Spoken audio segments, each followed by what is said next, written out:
Jake Morrison walked down the long metal hallway of the spaceship UCS Harmony.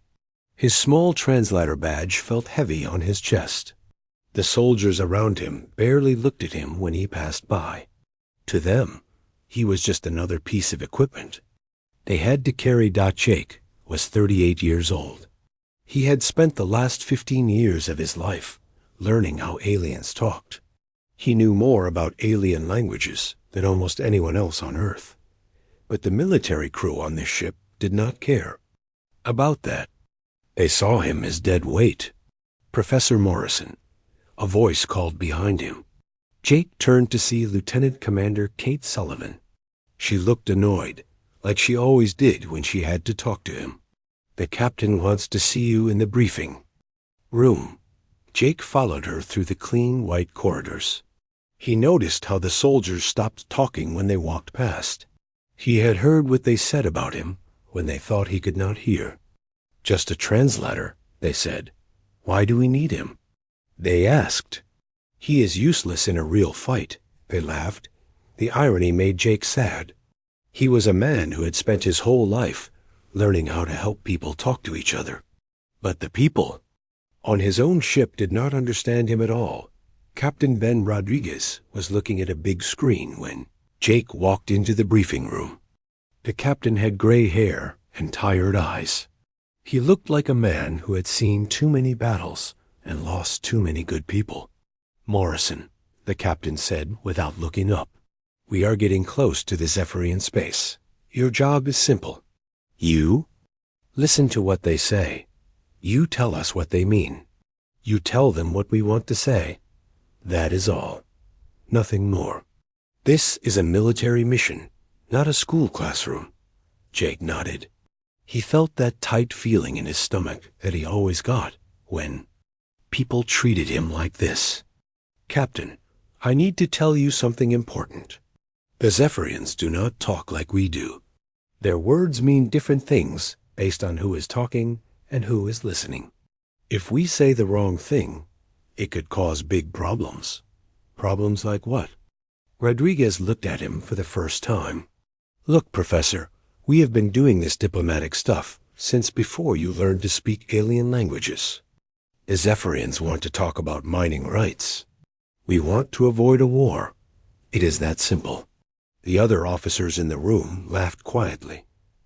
Jake felt his face get hot with embarrassment. This happened to him a lot, but it never got easier. I understand, Captain. I will do my job. The other officers left the room, but Jake stayed. He stared at the star charts on the big screen. The Zephyrian Empire controlled 17 different star systems. They had one of the strongest space fleets in the galaxy.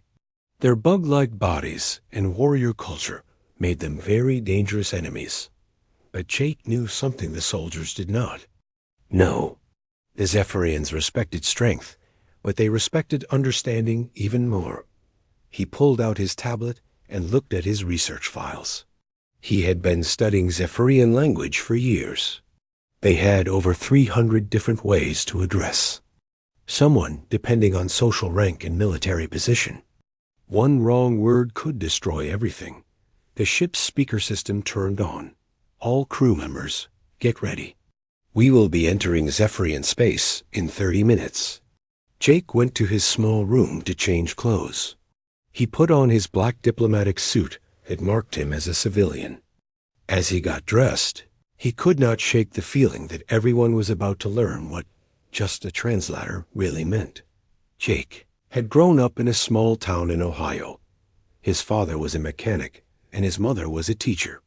They did not understand why their son wanted to study alien languages instead of getting a real job. When Jake got his first job with the government, translating radio signals from space, his parents were proud but confused. Why do you want to talk to bugs from space? His father had asked. Because, Jake had said, someone has to help us understand each other. Now, 15 years later, Jake was the best xenolinguist in human space. He had written the book on alien communication. He had helped make peace with 6 different alien species. But still, people saw him as just a translator. The ship shook slightly as it dropped out of hyperspace. Jake looked out his small window and saw the black of space filled with stars. Somewhere out there was the Zephyrian fleet, waiting for them. Jake knew that the next few hours would be the most important of his life. The Zephyrians were not like the other aliens he had worked with before. They were warriors who valued honor above everything else. They had complex social rules that could not be broken without consequences. He thought about his research. Zephyrians had a saying, "Words are weapons, and weapons must be used with skill." Jake hoped he had enough skill for what was coming. The intercom crackled again. "Professor Morrison, please report to the bridge." Jake took a deep breath and left his room. As he walked through the corridors toward the bridge, he saw the crew members getting ready for the meeting. They checked their weapons and adjusted their uniforms. They were preparing for diplomacy the only way they knew how, like it was a battle. Jake wished he could make them understand that this was not about showing strength. This was about showing respect. But he knew they would not listen to him. They never did. When he reached the bridge, Jake saw the main view screen showing empty space. But he knew that would change soon. The Zephyrians were coming, and everything would depend on finding the right words to say. Captain Rodriguez looked at him. "Ready, Professor?" Jake nodded. "As ready as I can be, Captain." But inside, Jake felt the weight of what was coming. He was just one man with a tablet full of alien words, standing between two species that could easily destroy each other. The crew saw him as useless baggage, but Jake knew something they did not. Sometimes the right words at the right time could change everything. And sometimes being just a translator was exactly what the universe needed. The stars waited outside, and somewhere among them, the Zephyrians were coming to meet them. Jake Morrison, the translator that nobody respected, was about to have the most important conversation of his life. The Zephyrian ship was huge. It appeared on the view screen like a giant insect made of metal and living tissue. The ship was bigger than 3 football stadiums put together. It looked like a cross between a wasp and a church, beautiful and scary. At the same time, Jake felt his heart beat faster as he stared at the alien ship. Lights pulsed along its surface in patterns that Jake recognized from his studies. The lights were bright red and orange, which meant the aliens were showing aggression and territorial behavior. "Incoming message," said Communications Officer Lisa Park. "They are sending us a signal on the diplomatic frequency." Jake stepped forward with his translation equipment ready. The bridge filled with the harsh clicking sounds of the Zephyrian language. The sounds were mixed with deep vibrations that made all the humans feel uncomfortable. Jake listened carefully to the alien words. "They are greeting us using the 3rd protocol," he said quickly. "Ambassador Zakthi of the Hive Mind says hello and acknowledges that we are here." But wait. Jake paused and listened more carefully. "Captain, they are using the warrior's greeting. That is important." "Important how?" Captain Rodriguez asked. "It means they see this as a possible fight, not a peaceful talk. We need to respond with the proper respect ceremonies, or they will think we are weak and rude." A captain waved his hand like he was swatting a fly. "Just tell them we are here to talk about mining rights. Keep it simple." Jake felt his jaw tighten, but he did what the captain ordered. He translated the captain's words into what he hoped would be acceptable Zephyrian language. The alien response came back right away. It was full of harsh clicks and what sounded like angry chittering. "They are confused," Jake said slowly. "Ambassador Zakthi says we talk like baby insects who have not earned the right to speak to the hive mind. He wants to know why we are being so disrespectful." "Disrespectful?" Rodriguez's voice got louder. "We came here in good faith. Tell them we are here to make a deal, not to play their alien games." Jake felt his heart sink as he translated the captain's words. The alien response was immediate and terrible. The Zephyrian ship's weapons powered up. The lights on their ship changed from red to deep, angry red. "Captain," Jake said urgently, "they think our directness is a challenge. In their culture, approaching a negotiation without proper ritual is like spitting in their face." "Then fix it," Rodriguez snapped. "That is what you are here for." Jake tried desperately to save the situation. He switched to the most formal Zephyrian language he knew. But it was too late. The damage was done. The alien response was filled with what Jake recognized as battle language, the special words used before a fight. "They are demanding we surrender." "Right now," Jake said, his voice hollow with fear. "Ambassador Zekthi says we have insulted the entire hive mind and must face punishment. They are launching attack pods." A bridge exploded into chaos as alarm bells started ringing. The tactical screen showed dozens of biomechanical pods launching from the Zephyrian ship. They were heading straight for the Harmony. "All hands, prepare for enemy boarding," Rodriguez commanded. "Morrison, get to the safe room." This is a military problem now. But Jake did not move. He watched the approaching pods and realized with growing horror that his worst fears were coming true. The Zephyrians were not just angry. They were following their cultural rules for dealing with enemies who showed disrespect. This was not going to be a simple capture and questioning. "Captain," Jake said quietly, "they are not planning to negotiate with prisoners.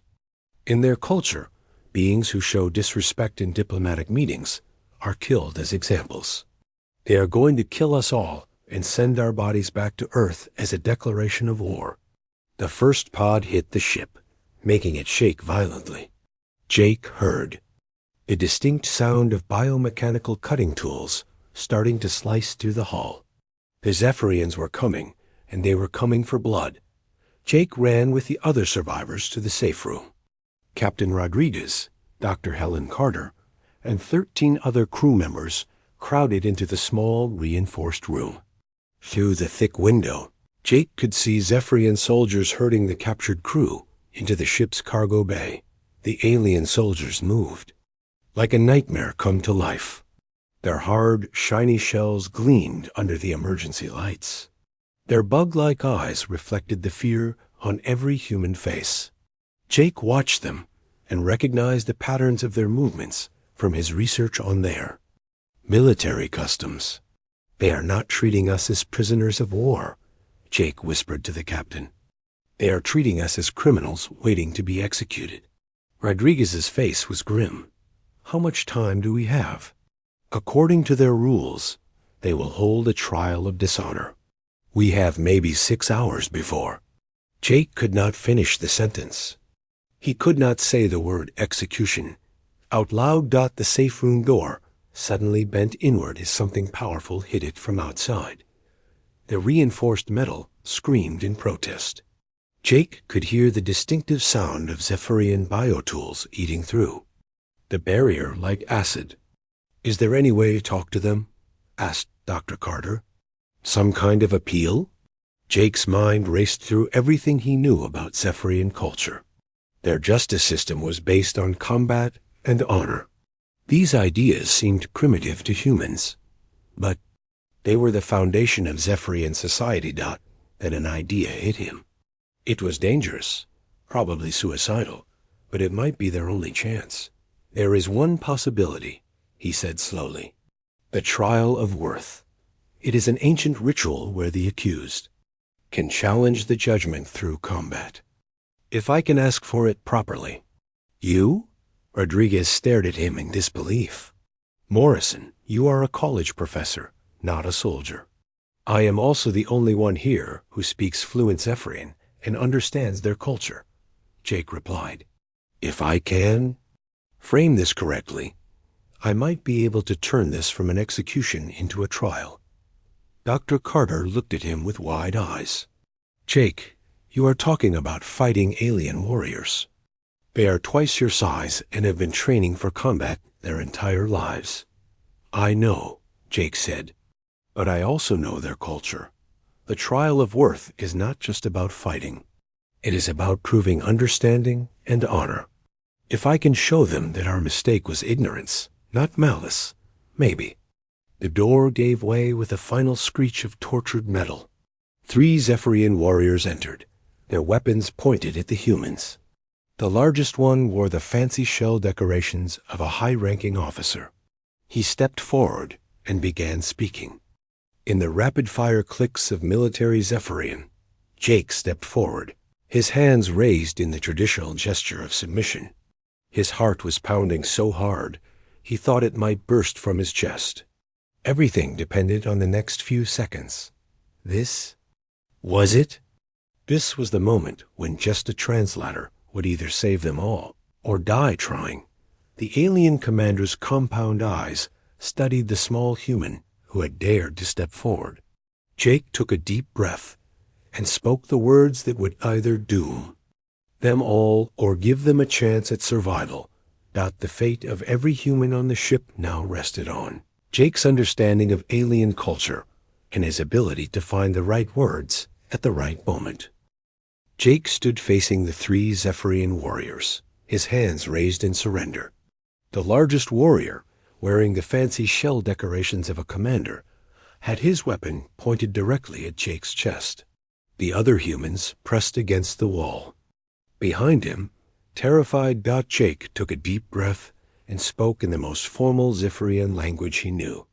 I am Jake Morrison, speaker of words and keeper of understanding. I invoke the ancient rite of Zathari, the trial of worth. The Zephyrian commander's bug-like eyes widened with surprise. His antennae twitched as he processed what he had just heard. The other warriors lowered their weapons slightly, clearly not expecting to hear their ancient language spoken so well by a human.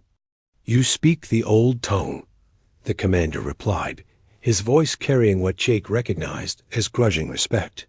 I am Commander Zix-Hi of the Third Claw. You claim the right of trial? I do, Jake replied, trying to keep his voice steady despite his racing heart. The dishonor you see was born of ignorance, not hatred. I request the right to prove our species' worth through combat, as your ancestors commanded. Commander Zix-Hi's compound eyes studied Jake for a long moment. The human was clearly not a warrior. His soft academic features and civilian clothes marked him as a scholar, not a fighter. But the fact that he knew the ancient protocols and spoke in the high form of their language made the Zephyrian pause. Behind Jake, Captain Rodriguez started to protest. Morrison, what are you doing? You cannot fight these things. Jake held up his hand to stop the captain. He kept his eyes on Commander Zix-Hi. I understand the risks, he said in English, then switched back to Zephyrian. I await your judgment, Commander. The trial of worth has not been invoked by an alien species in over 3 centuries. Commander Zix-Hi said finally. You understand. What you ask? Combat in the grand arena before the hive mind's representatives. Victory brings honor to your species. Defeat brings death to all your kind aboard this vessel. Jake felt the weight of every human life on the ship settling on his shoulders. 15 people were counting on him to find a way out of this mess. He thought about his years of study, his research into Zephyrian culture, and his deep understanding of their warrior traditions. I understand, Jake said in Zephyrian. I accept the terms of Zathari. Let the trial begin. Commander Zix-Hi's mandibles clicked in what Jake hoped was approval. So be it. You will be transported to the arena of judgment aboard our vessel. Your species' fate will be decided by combat, as the ancestors ordained. As the Zephyrian warriors escorted them from the safe room, Jake felt Captain Rodriguez grab his arm. Morrison, what have you done? You just volunteered to fight alien monsters in hand-to-hand combat. Jake looked at the captain with a mixture of determination and fear. Sir, I need you to trust me. I know what I am doing. How can you know what you are doing? Rodriguez stared at him with terror in his eyes. You are going to get yourself killed, and all of us with you. Jake managed a weak smile. Because I know something they do not expect. The trial of worth is not just about physical combat. It is about proving understanding. And understanding is what I do best. The transport to the Zephyrian ship was like nothing Jake had ever experienced. The pod was alive, its walls pulsing with a slow heartbeat. Bioluminescent patterns flowed across the surfaces, creating beautiful but alien light shows. Jake tried to stay calm, but his mind was racing with everything he knew about Zephyrian combat rituals. When they arrived at the Arena of Judgment, Jake was amazed by what he saw. The arena was a marvel of bioarchitecture. The walls were living, tissue that pulsed with lights that responded to the emotions of the crowd. Thousands of Zephyrians filled the organic galleries, their chittering creating a sound like rain on metal. Jake was taken to a preparation chamber where Zephyrian attendants provided him with simple combat clothing. The material felt like leather, but was clearly made from some kind of bioengineered tissue. It would offer minimal protection against their weapons, but it was better than nothing. "Are you ready, human?" asked one of the attendants in basic Zephyrian. Jake nodded. "I am ready." But inside, he was terrified. He had never been in a real fight in his life. His battles were fought with words and ideas, not weapons and violence. Now he was about to face a trained Zephyrian warrior in combat for the lives of everyone on his ship. The attendants led him to a tunnel that opened onto the arena floor. Jake could hear the massive crowd chittering and clicking with anticipation. The sound was overwhelming, like standing inside a giant hive. "Human speaker," called a voice from above. Jake looked up to see Ambassador Zak Thi in the high gallery. "You have requested the trial of worth. Do you understand that failure means death for all your kind?" "I understand," Jake called back, his voice carrying across the arena through bioacoustic amplifiers built into the walls. "Then let your opponent be revealed," Zak Thi announced. A gate opened on the opposite side of the arena, and Jake's opponent emerged. Krothak the Render was a champion of the Third Claw, his exoskeleton covered with scars from countless battles. He stood nearly 8 feet tall, his 4 arms each holding a different bioweapon: a bone blade, a neural disruptor, a projectile launcher, and an energy claw. Jake's only weapon was the small ceremonial blade the Zephyrians had given him. It was more symbol than weapon, barely 6 inches long. He looked at it and then at his massive opponent, and for a moment, despair nearly overwhelmed him. But then he remembered something from his research. The trial of worth was not just about defeating your opponent. It was about proving your understanding of Zephyrian culture and values. Jake had spent 15 years learning everything he could about how these aliens thought and communicated. Krothak began his pre-combat ritual, raising his weapons and roaring in the ancient battle language.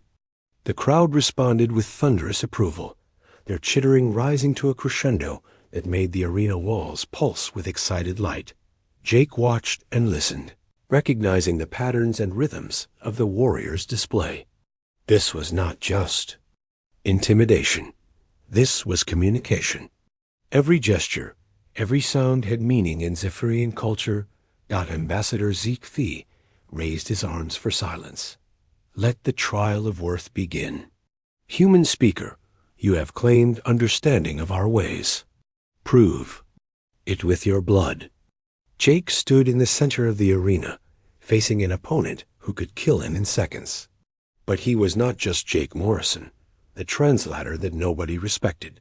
He was a bridge between worlds, a man who had dedicated his life to understanding others. The trial was about to begin, and Jake knew that victory would not come from strength or speed. It would come from proving that humans possessed something the Zephyrians valued even more than warrior skill: true understanding of what it meant to be worthy of respect. Krothak began his advance, weapons humming with deadly energy. Jake gripped, his small blade, and prepared to fight for his life and the lives of everyone depending on him. Krathak the Render moved toward Jake with deadly grace.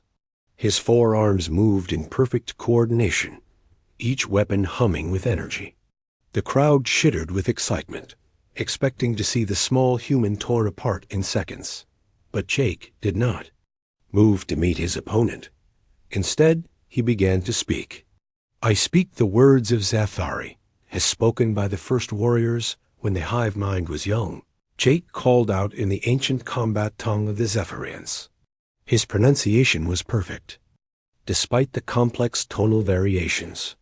"I speak not as conqueror, but as one who seeks understanding between the stars." The crowd's chittering stopped suddenly. Krathak paused in his advance, his antennae twitching with confusion. The combat poe was sacred to the Zephyrians. It was used only in the most formal ritual combats. For an alien to speak it fluently was almost impossible to believe. Jake continued, weaving the story of human and Zephyrian contact into his words. He spoke of the misunderstanding that had brought them here, but he framed it using ancient Zephyrian concepts of honor and learning. As he spoke, he began to move around the arena, not with the aggressive postures of a warrior, but with the flowing gestures of a ritual storyteller.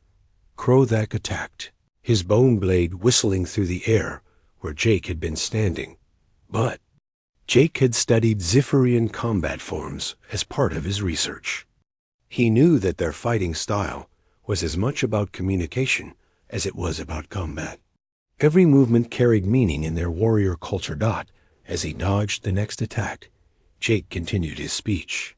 He described the human desire for peace and cooperation, but he spoke it in the rhythm of a war chant. His words carried the cadence of ancient Zephyrian battle songs. The crowd was becoming restless, but not with bloodlust. They were listening, really listening, to what Jake was saying. Some of the younger Zephyrians began to click their mandibles in rhythm with his words. This was a sign of approval that Jake had hoped for, but had not dared expect. Krathak's neural disruptor fired, sending waves of energy that would have paralyzed a normal opponent. But Jake was not fighting a normal fight. He was dancing the ancient dance of warrior poets, speaking truths that resonated with the deepest parts of Zephyrian culture. The energy blast missed him by inches. Jake stumbled, but kept speaking, his voice now carrying the pain song of wounded warriors. In Zephyrian culture, a warrior who could sing beautifully while wounded was considered blessed by the ancestors. "The human speaks the pain song before he is even wounded," someone called from the crowd. "He honors the ancestors with his words."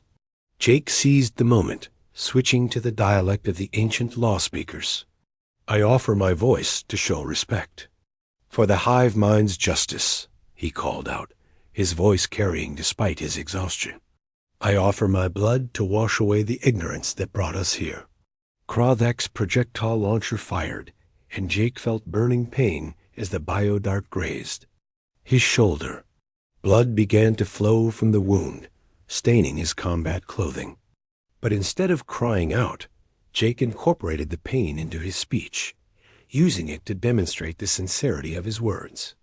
"Now he bleeds and still speaks the old words," another voice called from the crowd. "He shows true warrior spirit." Jake began to explain, in the most formal Zephyrian legal language, exactly what had gone wrong in the initial negotiation. He described how human directness had been misinterpreted as rudeness, how their military protocols had accidentally violated Zephyrian concepts of honor. But he did this while continuing to fight, his movements becoming more fluid as adrenaline gave him strength he did not know he possessed. He was not trying to kill Krathak. He was trying to communicate with him, to show through combat that humans could understand and respect Zephyrian ways. Krathak's energy claw slashed across Jake's chest, tearing through the bio-leather and drawing more blood. Jake staggered but kept speaking, his voice now carrying the deep emotional tones of the reconciliation dialects. I bleed to show my sincerity, Jake said, his voice carrying across the arena. I bleed to prove that humans can learn from their mistakes. The crowd was now completely silent, hanging on every word. Even Ambassador Zakthi was leaning forward in his seat, his compound eyes focused intently on the human who was rewriting the rules of combat through the power of language. Jake's small ceremonial blade had been useless as a weapon, but now he saw its true purpose. It was not meant to kill. It was meant to demonstrate understanding of Zephyrian ritual. He raised the blade and made a small cut on his own arm, letting his blood drip onto the living floor of the arena. I offer my blood freely to the ancestors, he said in the ancient tongue. I offer it as proof that humans can learn to respect the ways of the hive mind. Kradek stopped attacking. The warrior champion stood frozen, his weapons lowered, staring at the human who was bleeding by choice rather than force. In all his years of combat, he had never seen anything like this. Jake continued speaking, now switching to the language of treaty making, the formal words that Zephyrian diplomats had used for centuries to end conflicts between different hive clans. Let there be understanding between our peoples, Jake said, his voice growing stronger despite his wounds.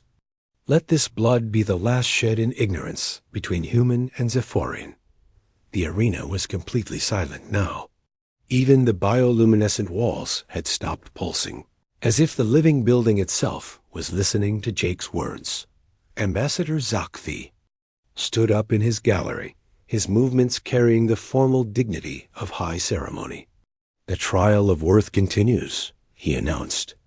The human speaker has shown understanding of our ways, but the trial is not complete until blood is drawn in honest combat. Jake understood. He had proven his knowledge of Zephyrian culture, but he still had to complete the physical requirements of the trial. He looked at Krafak, who was watching him with what appeared to be growing respect. Honored champion, Jake said in formal Zephyrian, I ask for the completion of Zathari according to the ancient ways. Kradek nodded slowly. You have earned the right to draw honor blood, human speaker, but know that I will not make it easy. For you, the champion raised his bone blade and charged. Jake had one chance to prove that he truly understood what the trial of worth meant. It was not about defeating your opponent. It was about proving that you were worthy of respect. Jake moved with surprising speed, his small blade finding the gap in Krathak's armor. The cut was shallow, barely drawing blood, but it was enough. Honor blood had been drawn according to the ancient protocols. The crowd erupted in the thunderous clicking applause of the Zephyrians. Jake had done the impossible. He had turned death sentence into a demonstration of interspecies understanding, but the trial was not over yet. The final judgment still lay ahead. Jake stood in the center of the arena, blood flowing from his wounds, but his spirit unbroken. The small cut he had made on Krathek's arm was bleeding, proving that honor blood had been drawn according to ancient Zephyrian law. The crowd was on its feet, their chittering applause creating a sound like thunder. Jake had done something that no alien had ever done before. He had fought in the trial of worth and proven his understanding of Zephyrian culture through both words and combat. Ambassador Zakthi rose from his seat in the high gallery, his movements slow and ceremonial.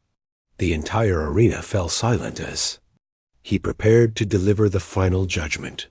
The trial of worth is complete, the ambassador announced, his voice carrying across the arena through the bioacoustic amplifiers. The human speaker has proven his understanding of our ways. He has shown that his species possesses both the courage of warriors and the wisdom of scholars. Jake felt his knees go weak with relief, but he forced himself to remain standing. The trial was not over until the final words were spoken. Jake Morrison, speaker of words and keeper of understanding, Zakthi continued, you have proven that the dishonor we perceived was born of ignorance, not malice. You have shown that humans can learn our ways and respect our traditions. They... Ambassador paused, looking down at Jake with his compound eyes. The hive mind acknowledges the worth of humanity. The sentence of death is withdrawn. Your species has earned the right to stand as equals before the Zephyrian Empire. The crowd erupted in celebration. The sound was overwhelming, like standing in the middle of a thunderstorm made of clicking mandibles and chittering voices.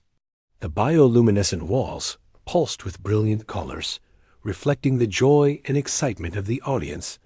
Jake collapsed to his knees, exhaustion and blood loss finally catching up with him. But he had done it. He had saved not just his own life, but the lives of everyone on the UCS Harmony. More than that, he had prevented a war between humans and Zephyrians that could have cost millions of lives. Krothak approached Jake, his weapons put away. The warrior champion knelt beside the human who had shown him a new way of fighting. "You fought with honor, human speaker," Krothak said in his own language. "You taught me that true strength comes from understanding, not just from weapons." Jake looked up the towering warrior. "You taught me that courage comes in many forms. Thank you for showing me mercy." "It was not mercy," Krothak replied. "It was respect. You earned it with your blood and your words." Biomedical attendants rushed into the arena to tend to Jake's wounds. As they worked, Ambassador Zakthi descended from his gallery to speak with him personally. "Jake Morrison," the ambassador said, "you have achieved something remarkable today. You have built a bridge between our peoples using nothing but understanding and courage." Jake winced as the medics treated his wounds. "I was just doing my job, Ambassador. I am a translator. I help people understand each other." "Just a translator?" Zakthi's mandibles clicked in. What Jake had learned was laughter. "You are much more than that. You are a warrior poet, a bridge builder, a speaker of truth. The hive mind wishes to offer you a position as first speaker between our peoples." Jake thought about the offer as the medics finished their work. His wounds were sealed with biopatches that would help them heal quickly. He looked around at the arena, at the thousands of Zephyrians who were still celebrating his victory. "I am honored by the offer," Jake said carefully, "but I think I can serve better by returning to my research. There are many other species out there, and if today has taught me anything, it is that we have much more to learn about communication." The medics helped Jake to his feet. His legs were shaky, but he could walk. As they escorted him from the arena, the crowd continued to cheer. Many of the younger Zephyrians reached out to touch him as he passed, a sign of respect that Jake had only read about in his research. The journey back to the Yunt, UCS Harmony, was very different from the trip to the arena. Jake walked between the human delegation and their Zephyrian escorts, wearing a formal diplomatic cloak that the aliens had insisted he accept. The blood stains on his combat clothing were now hidden, but they remained as proof of what he had accomplished. Captain Rodriguez was waiting at the docking bay when they arrived. The captain's face showed a mixture of relief, gratitude, and embarrassment. "Morrison," Rodriguez said, extending his hand, "I owe you an apology. We all do. I never understood what you were really capable of."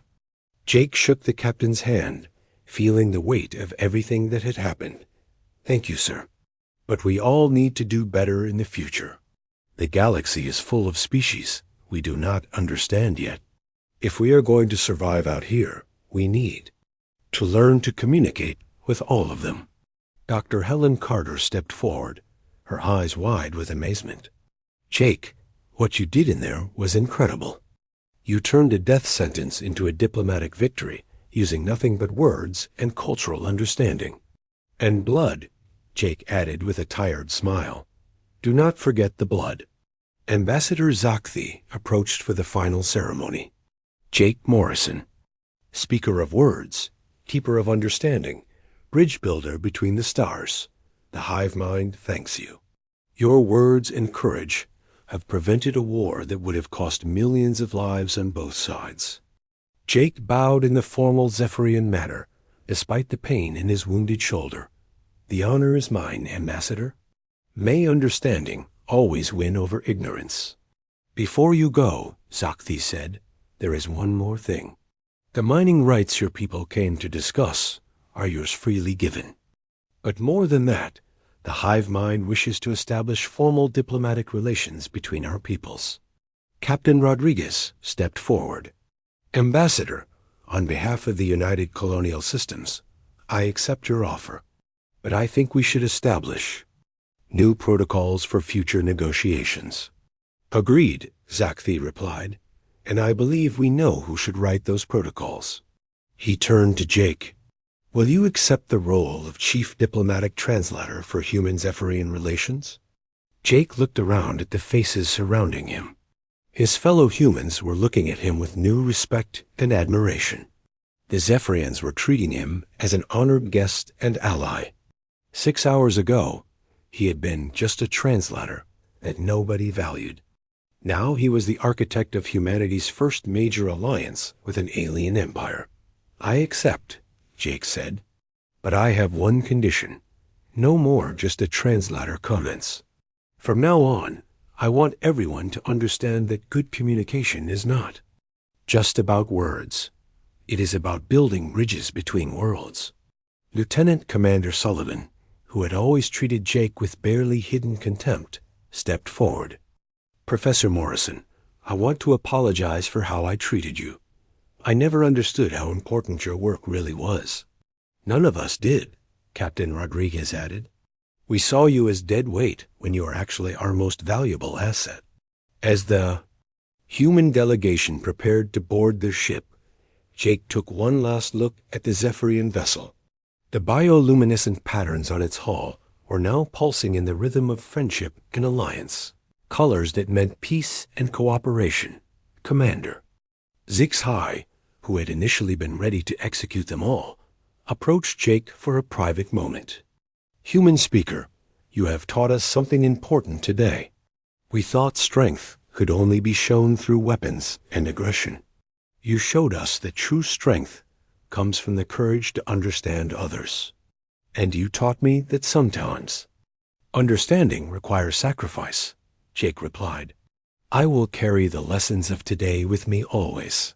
The journey back to human space took 3 days. During that time, Jake worked on his report and began planning the new diplomatic protocols that would govern future human-Zephyrian relations. But more importantly, he spent time talking with the crew members who had previously ignored him. On the final day of the journey, Captain Rodriguez called Jake to his office. Morrison, I have been thinking about what happened. I want to recommend you for the Medal of Distinguished Service. What you did saved not just our lives, but potentially millions of lives on both sides. Jake shook his head. Captain, I appreciate the thought, but I do not need a medal. I just need people to understand that communication is one of the most important jobs in the universe. You are right, Rodriguez said. And I promise you, no one will ever call you just a translator again. When the UCS Harmony docked at the human space station, Jake was surprised to find a crowd waiting for him. Word of his diplomatic victory had traveled ahead of them. Reporters wanted to interview him, and government officials wanted to discuss his new role as humanity's chief alien communicator. But Jake was tired. The biopatches were helping his wounds heal, but he still felt the pain from his fight in the arena. More than that, he felt the emotional weight of what he had accomplished. As he walked through the station corridors, people stopped to shake his hand and thank him. Children stared at him with wide eyes, and adults spoke to him with the respect usually reserved for war heroes. Jake Morrison, the quiet professor who had spent his life studying alien languages, had become something he never expected, a hero. But more than that, he had proven that sometimes the most important battles are fought not with weapons, but with words. A week later, Jake stood in his new office at the Diplomatic Corps' headquarters. Through the window, he could see the lights of Earth below and the stars beyond. Somewhere among those stars were the Zephyrians now,